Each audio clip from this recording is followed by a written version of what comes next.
Hey folks, Andy here. Welcome to this Mbira cleaning video. Before I get started on cleaning this, I just want to explain to a few folk why you might not want to clean your Mbira. So a lot of this rust here or tarnishing can actually help to hold the keys in place.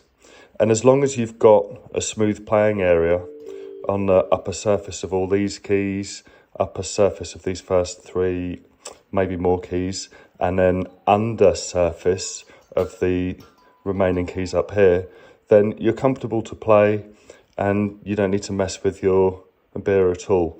Some people like to really look after their Mbiras, keep them in flight cases, keep them super clean all the time, but it's not necessary. So this is kind of like an extra thing that I'm doing because I was just about to make a video, tuition video with this particular instrument. It's a G Nyamaropa by Gift Chigede. And let's take a look at what I'm going to be using and I'll rush through. You don't need to watch everything step by step. So I've got this Auto Sol. It says liquid chrome cleaner. They do another metal cleaner on their website.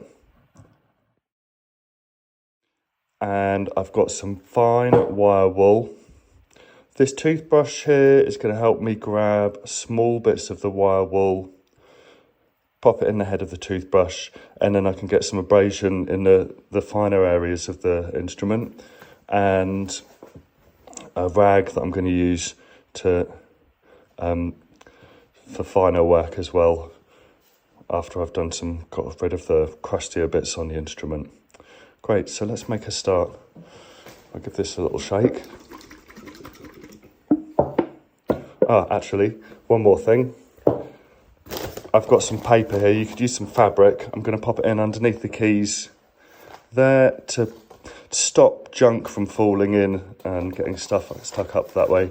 I'm going to tape it as well. I've got a tape holder. I'll do that in a second. You don't need to watch me do that. I'll just pop some tape around the back. And all of the newspaper that I've used under here is from Zimbabwe. Okay, so let's get a little bit of this on here.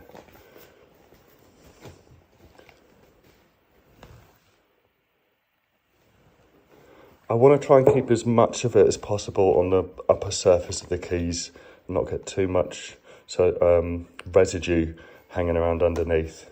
So I'll just do some dabbing up around here. And you'll see just from stroking it on there, there's areas that I'm missing in between the keys here. That's where my toothbrush and a little bit of wire wool sort of stuck into the head of the toothbrush. Pull some of that off, stick it in here, and then I can get into those finer areas in between the keys. But for now, let's just give it a first pass with this. Try and get it covered. I'll do above the bar in a second. And I'll make a start. First key here. If you've got weak keys, you might want to support them underneath with your finger while you're pushing down. These are fairly strong. And you'll see how well everything's coming off. Already on this first key.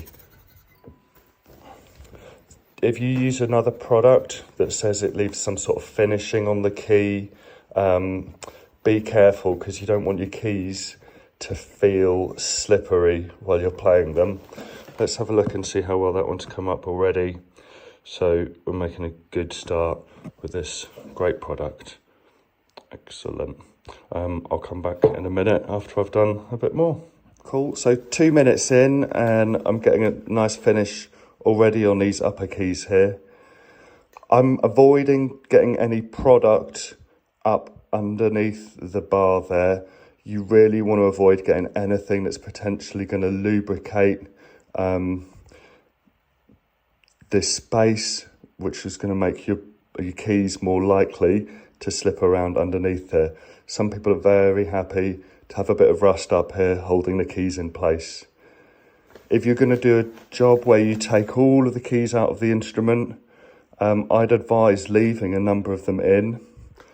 especially maybe one underneath each of these spaces, keeping the bar nice and high up off the instrument, keeping the tension with this wire, so you're not going to end up adjusting the wire by having like loads of tension over here, and it will suck this wire back through the holes at the back of the instrument and bring them all the tension up this side.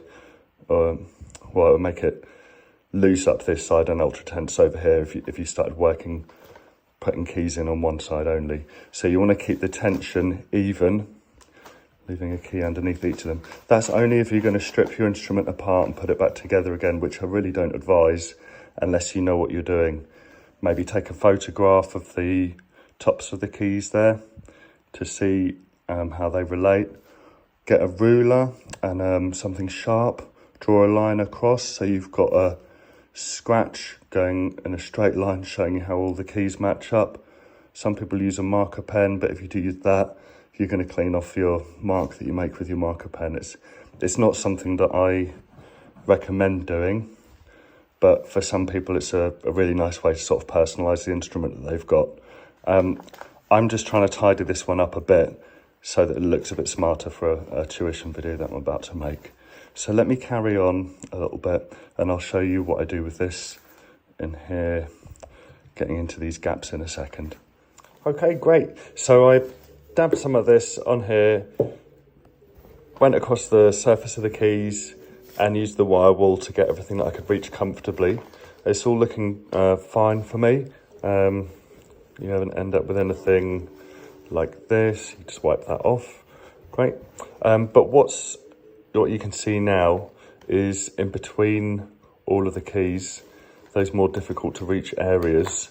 Yeah, it's showing up nicely there. I'm going to try now with toothbrush and a little bit of wire wool and to get into these more difficult to reach areas. So if I try and get some of this in here, might have a bit of a fuss with that. Just want to get it in between the bristles a bit. Something like that. And then I'll dab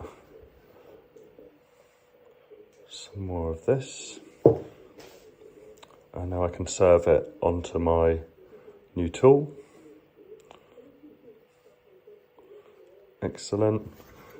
And try and get into these more difficult, hard to reach places. There we go, just like that. Excellent. This is a little bit more fussy, but everything's coming up nice. I'm not aiming for a perfect job. You'll see that I've left, the light's so bright today. It's a little bit grimy still up by the bar, but I'm happy with that. Just want the instrument in general to look a little bit smarter. Great stuff. So I'll carry on with that. So as I'm coming in with this wire wool and toothbrush, I'm dabbing on some products that I've served up here. Get some on. It might be that you need to put the wire wool where you're working and then bring the toothbrush in. You're also going to be coming in from above and from below, so coming in down through here. And I've gone across the whole instrument that way, sorry, the whole of the left-hand side, and found, I think, that I've got to everywhere that I need to get to. So you can pop your wire wool and then push it about in wherever the awkward places are. Great. I'm going to move across now to the right-hand keys.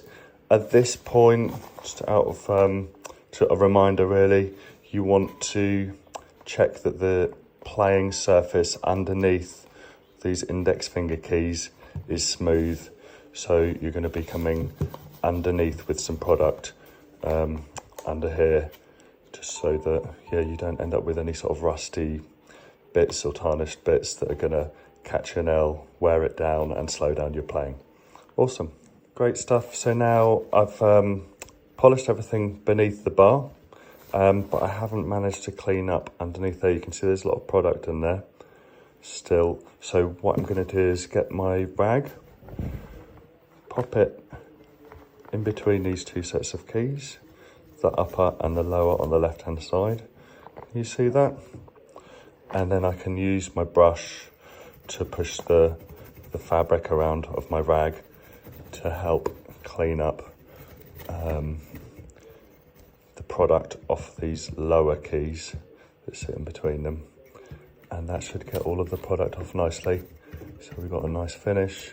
I can use the firm end of the toothbrush there to push it around a bit. There we go.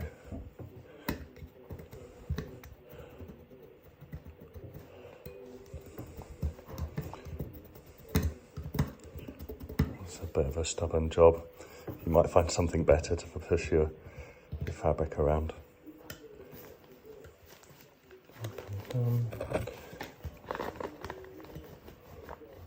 Left and right.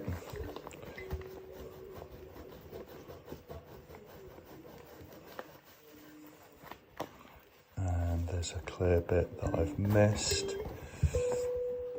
in here, so I'll tidy that up again. I might have to get in with the wire wool and the brush, these stubborn bits. Grand. Great, all the keys below the bar sorted. Now you can see the difference between what I have worked on and what I haven't. I'm just going to use my toothbrush just to get some of the product on all of these bits. This is just visual now, just to make things look a little bit tidier. Grand, so that's applied. Get the wire wool again. I'm pushing outwards so that I'm not feeding product towards the bar.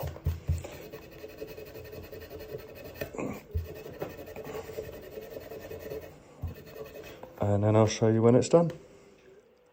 Just to finish, I've got a last little bit of wire wool without any product on it, and I'm just rubbing it near to the bar and neatening up the bar a little bit. Once you get to this stage, you'll notice that you've got loads of little bits of wire wool hanging about the place. You want to clean your toothbrush here and just brush outwards to get those flakes, and also you're aiming to get any other dust and stuff off the wood and flick that out. So at this point,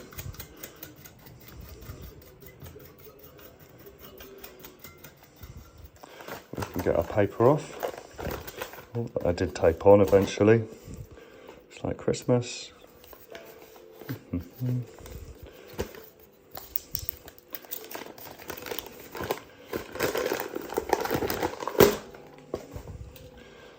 And being careful not to get a wet patch on your rag. Just give it a little brush over. If I go over to the window, you can see what we've got. Much smarter. Good luck with that. Any questions, let me know, or any better ideas as well. Thanks so much.